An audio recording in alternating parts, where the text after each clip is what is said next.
Hello YouTube fans, my name is Hayes Branham along with Randall Bush of Scholar X Productions. We're here today talking about this controversial book, No Disrespect Sista, but I Want to Be Happy by Greyling Presley II. How you doing there, Greyling? Nice to meet you, Hayes. I'm not doing pretty bad. Actually, you can also call me Greg. Everybody calls me Greg. Okay, Greg. First of all, I read the book. I enjoyed the book, but I'm pretty sure that the audience out there wants to ask you a few questions, and so I wrote a couple of questions down for you. First of all, what inspired you to write such a controversial book? Well, it actually started in 1998. A friend of mine called the producers of the Jenny Jones show and actually got me to appear to be a guest that year. And after an hour-long show of talking about the nature of this book, it was before the book came out, by the way, the whole inspiration was after that show, there was such a wave of responses from coast to coast. NBC actually called me back and had actually told me that they wanted me up on a follow-up show because they said that black women from New York to California were lighting up their switchboards and they wanted to confront me on the Jenny Jones show. So after that show, it was such a massive response nationally that I decided to go ahead and write a book about it. Okay, well, what I want to know is, what's your basic premise of the book? Well, the basic premise of the book is basically talking about the rise in the middle class and the upper middle class African American man that tends to be successful, high earning, educated, and that rate keeps escalating and escalating year after year. And black women have been voicing their opinions about the problems with that caliber of man increasing their dating habits going outside of their culture. And so the book talks about that, and the premise also goes into myths that I dispute and I dispel in the book. And it also talks about why non-black relationships, why the duration usually lasts longer statistically. So it goes all kind of direction. Well, you made reference to African American women that are lacking mothering skills and spousal instincts. Can you elaborate on that for me real quick? Sure. A lot has happened to us over the years, and my book goes back to slavery, where a lot of our roles have dissipated along the lines in this society as far back as slavery, and a lot of those roles we haven't gotten back yet. We haven't gotten used to being the fathers we're supposed to be, the sons supposed to be daughters, and so have you. And one of the roles that have been lost, as with fathering skills, has been the mothering skills. A lot has been lost, and as a result of that, there's been a lot of family dysfunction that's been cyclical, a lot of repetition, and a lot of perpetual dysfunction that we haven't recovered from. Now, black women, for the most part, have had so much control of our households these last couple decades, to the point where their lack of mothering skills that have been lost from the past, and their lack of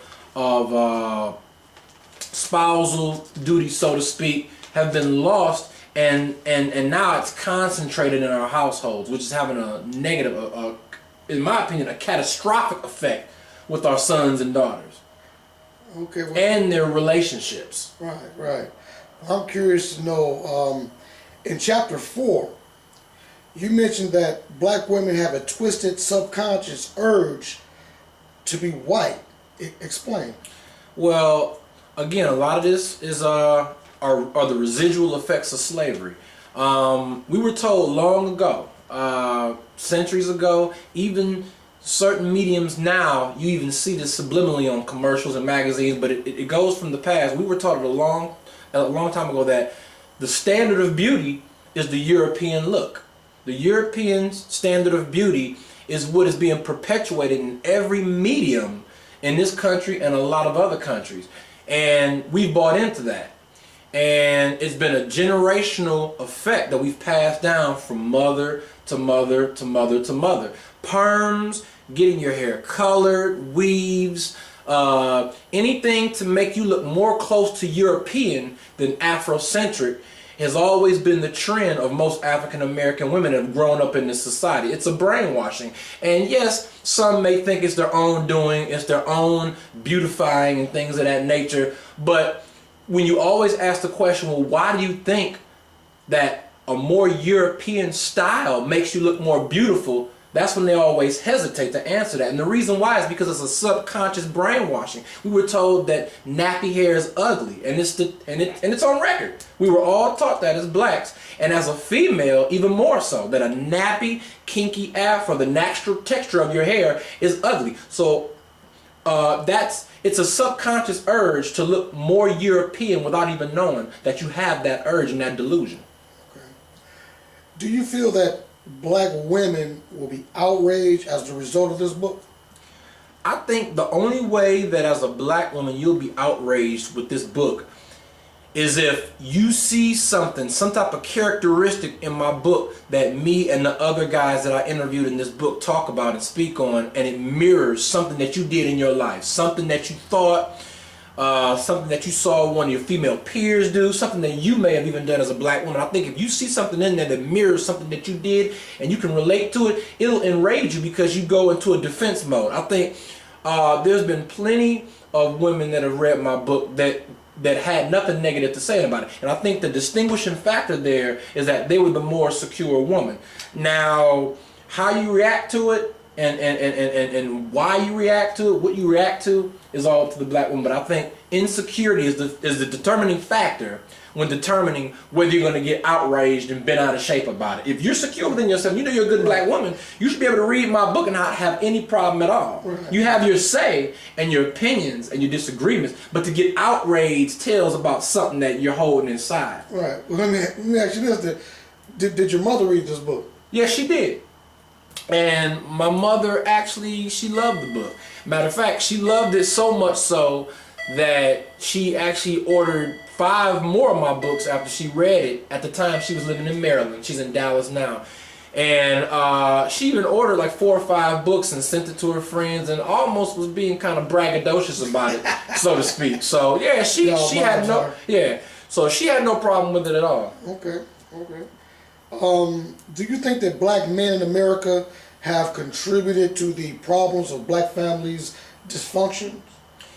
I think that we have contributed to many dysfunctions. I think it's a two-way street.